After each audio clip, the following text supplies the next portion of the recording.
একটা ইংরেজি শব্দ যেন আর ভুলে না যাও।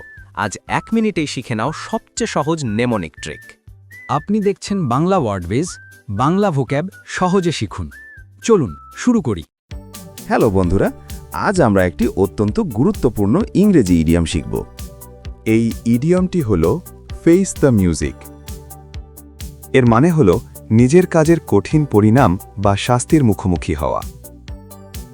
চলো বন্ধুরা, আমরা দেখি কিভাবে এই ইডিয়মটাকে খুব সহজে মনে রাখতে পারি। এই গল্পটি শুরু হয় অনেক বছর আগেকার ব্রিটিশ বা আমেরিকান সেনাবাহিনীতে। যদি কোনো সৈন্য বড় কোনো অপরাধ করত, তবে তাকে জনসমক্ষে বহিষ্কার করা হতো। তাকে বিদায় দেওয়ার সময় জোরে জোরে ড্রাম বা বাদ্যযন্ত্র বাজানো হতো। এটি ছিল একটি চরম অপমানের মুহূর্ত। তাকে সে মিউজিকের শব্দের মধ্য দিয়ে হেঁটে যেতে হতো, অর্থাৎ তাকে তার অপকর্মের শাস্তি বা মিউজিকের মুখোমুখি হতে হতো।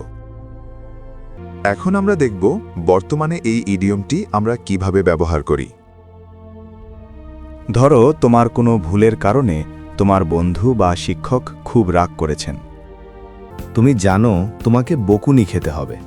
বাংলায় আমরা বলি শাস্তি পেতে প্রস্তুত হওয়া। কিন্তু ইংরেজিতে আমরা বলবো, if you made a mistake you must face the music. মনে রেখো, ড্রাম বা মিউজিকের সেই সৈনিকের মতোই সাহস নিয়ে পরিস্থিতির মোকাবিলা করা। ভিডিওটি ভালো লাগলে লাইক করো আর আমাদের চ্যানেলটি সাবস্ক্রাইব করতে ভুলো না। এই রকম আরও ভোকাবুলারি ট্রিক্স চাইলে আমার চ্যানেলের পরের ভিডিওটা দেখুন আর নিয়মিত শিখতে সাবস্ক্রাইব করে রাখুন বাংলা ওয়ার্ডওয়েজ।